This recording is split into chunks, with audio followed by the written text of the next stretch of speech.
Nah, Kyungsuk pun berhasil diselamatkan, dan karena itu Noul langsung membunuh dokternya, lalu segera memakai topeng karena ia gak mau Kyungsuk mengenalnya. 당신을 살리려는 거야. Nah, di atap penuh bintang yang indah, tim merah pun berpencar mencari mangsa. Yang pastinya si Namgyu pakai doping dulu sebelum ngebacok bersama Myunggi. Sementara si dukun masih saja membodohi pengikutnya kalau ia tuh mampu melihat dewa yang akan menunjukkan jalan keluar. Pak tua sendiri berusaha masuk ke dalam, sayangnya kuncinya nggak cocok.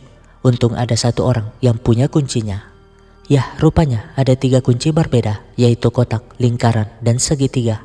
Yang artinya tim biru harus berkelompok seperti yang dilakukan ketiga orang ini yang memiliki jenis kunci masing-masing.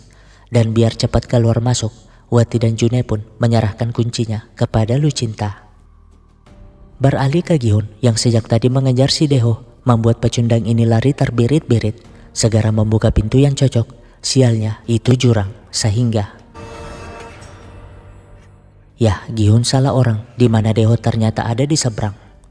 Sementara kedua orang ini bekerja sama mengejar targetnya, dan Myunggi lah yang berhasil memojokkannya. Tapi masalahnya si biru ngelawan. Jelas saja Namgyu gak membiarkannya lolos, sehingga Myunggi pun dapat melukainya. Tapi ketika Namgyu ingin ngebacok, Myunggi menahan. Jangan sampai Namgyu yang lolos gak membantunya lagi. Alhasil mereka pun setuju ngebacok bersama. Dan aturan itu ternyata dapat dipakai, di mana mereka harus ngebacok satu lagi biar sama-sama lolos. Hanya saja Namgyu gak sadar dengan kalung narkobonya yang terjatuh, sehingga Minsu yang menemukannya terpaksa memakannya karena ia butuh keberanian. Beralih ke mereka yang buru-buru kabur karena dikejar tim merah. Sialnya June malah terjatuh di tangga, membuat Lucinta gak ada pilihan selain melawan. Ya, meskipun dia mau jadi wanita, tapi dialah yang paling jantan, di mana ia pun berhasil membunuh si merah. Gak jauh dari sana, Pak Tua bersama kawannya yang mencari pintu keluar malah kepergok si merah. Dan sebagai manusia licik, Pak Tua malah menumbalkan kawannya. Ya, cara seperti ini bisa dipakai tim biru untuk melengkapi kuncinya. Begitupun dengan Lucinta yang akhirnya punya senjata untuk membela diri. Sedangkan mereka berhasil membunuh target lainnya, membuat mereka akhirnya dinyatakan lolos. Dan mendengar nomor pacarnya disebut, June tentu senang, tapi mereka tetap harus bersembunyi sebelum berharap bantuan dari si Myunggi. Masalahnya adalah psikopat yang ketagihan ngebacok ini malah mempengaruhi Myunggi untuk ngebacok si biru lainnya. Toh dengan berkurangnya peserta, mereka bisa mendapat hadiah lebih banyak setelah game tersebut. Dan Myunggi yang merasa itu masuk akal malah setuju. Gihun sendiri gak peduli dengan biru lainnya. Pokoknya ia fokus mencari Deho. Padahal yang bersangkutan sejak tadi berkeliaran di dekatnya karena dikejar merah lainnya. Sayangnya kakinya disabet di tangga, tapi ia gak nyerah, berhasil menendang si merah yang akhirnya pingsan. Dengan begitu ia pun akhirnya punya senjata meskipun langkahnya pincang. Hal yang sama dialami June.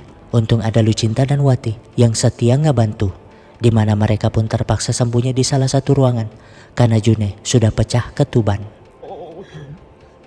Beralih ke Udin yang sejak tadi keliling karena gak menemukan target, tapi giliran ada, ia malah ketakutan. Yah, Udin memang gak pernah ngebacok, jadinya si biru menyerangnya, bahkan hampir membunuhnya. Untung ada merah lainnya yang menusuk si biru. Situasi menegangkan dialami mereka karena June harus mengedan tanpa mengeluarkan suara. Lain halnya dengan si dukun yang masih saja sok tahu, padahal sejak tadi berkeliling di sana. Lalu saat masuk ke salah satu ruangan, dia malah kabur duluan karena 2 psikopat ini siap ngebacok mereka. Nah, dukun yang berlari malah tabrakan dengan Deho, tapi mereka gak ada waktu berdebat, segera kabur ke arah masing-masing. Sialnya si dukun malah bertemu Gihun. Kan Gihun yang juga kesal kepadanya ingin membunuhnya. Untung si dukun punya banyak akal, segera membocorkan kaki Deho yang terluka serta ke arah mana Deho kabur, sehingga Gihun pun memutuskan untuk mengikuti jejak darah Deho. Nah, setelah berlari ke sana kemari, si dukun malah bertemu Minsu. Untungnya Minsu lagi sakau dan yang dicarinya hanyalah psikopat yang telah membunuh Semi. Tapi siapa sangka kaburnya si dukun malah membawanya ke pintu keluar. Namun sial baginya, butuh 3 kunci lengkap untuk membuka pintu tersebut. Jadinya ia pun keluar mencari kunci lainnya sambil menandai jalan keluar itu. Pak tua sendiri hampir kepergok 2 psikopat, tapi ia yang punya banyak akal segera membasuh wajahnya pakai darah lalu pura-pura mati, sehingga psikopat pun gak sadar akan kehidupannya. Gak berapa lama si dukun muncul ingin mengambil kuncinya, namun alhasil 2 manusia licik ini pun ke pintu keluar, di mana si dukun membodohinya kalau ia melihat jalannya dari petunjuk dewa, padahal matanya ngelirik petunjuk jalan yang telah dibuatnya. Kembali ke drama si June yang akhirnya berhasil melahirkan putri cantik membuat mereka menangis terharu. Tapi belum sempat istirahat, si Merah malah muncul. Jadinya Lucinta pun segera menghadapinya. Sialnya Merah ini lebih kuat dari sebelumnya, bahkan berhasil melukai kaki Lucinta. Tapi meskipun pincang, Lucinta berhasil merebut senjatanya dan membunuhnya. Gak disangka ruangan tempat mereka berguling-guling tadi adalah jalan keluarnya, sehingga Lucinta pun mencoba membukanya dan memang benar, itu jalan untuk selamat. Tapi ia bukanlah manusia licik, di mana ia pun segera memanggil Wati dan Junhe. Namun ya, Lucinta pun tewas dan pembunuhnya adalah si Myunggi. Membuat Junhe terperangah, bisa-bisanya orang yang ia harap melindunginya malah membunuh orang yang sejak tadi melindunginya.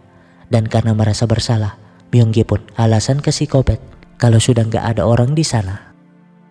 Setelah aman, mereka baru nangis, terpaksa menutup mata Lucinta untuk selamanya. Beralih ke Gihun yang akhirnya menemukan Deho, sehingga Deho pun memohon ampun, ngaku kalau ia hanyalah pecundang yang gak pernah masuk marinir. Jadi wajar ia ketakutan saat itu, membuat Gihun lengah sehingga sementara 2 manusia licik ini sampai di pintu keluar, tapi ya, Pak tua berhasil keluar sambil mengambil 1 kuncinya, membuat si dukun sangat marah. Tapi ia lagi-lagi ketiban sial karena Minsu sudah ada di depannya. Ia sih ingin pakai cara yang sama, sok-sok sebagai dukun yang ngaku melihat hantu semi mengikuti Minsu. Kan Minsu yang sudah sakau malah melihatnya sebagai Namgyu. Jadinya si dukun pun dibacok hingga tewas, membuat Minsu semakin ketakutan karena dalam hayalannya si dukun itu berubah jadi semi. Beralih ke mereka yang memutuskan ke pintu keluar yang sudah ditandai Lucinta. Daripada menunggu waktunya habis, takutnya tangisan bayi membuat mereka kepergok si Merah. Tapi sesampainya di pintu itu, si Merah malah muncul, yang gak lain adalah si Udin. Ya, karena gak bisa ngebunuh siapapun, Udin pun ingin ngebacok si June yang lemah. Namun ibunya menghalangi, berkata kalau Udin mending membunuhnya saja. Di saat yang sama, Dehon yang kabur lagi-lagi tersudut di pintu jurang, membuatnya gak ada pilihan selain ngelawan. Tapi kan sebagai pemenang Squid Game sebelumnya, Gihun lebih berpengalaman, di mana Deho pun dicekik hingga tewas. Yang pasti frontman sangat menikmati kejadian itu. Udin sendiri segera mendorong ibunya karena waktunya hampir habis dan ia gak ada pilihan selain membunuh June. Namun ya, senjata tersembunyi itu malah digunakan sang ibu untuk melukai putranya. Bersamaan dengan habisnya waktu, di mana Gihun yang sudah membunuh orang yang disalahkannya tentu belum puas karena sejak awal gak ada yang salah, di mana ia pun ingin mengakhiri hidupnya, tapi panitia gak membiarkannya.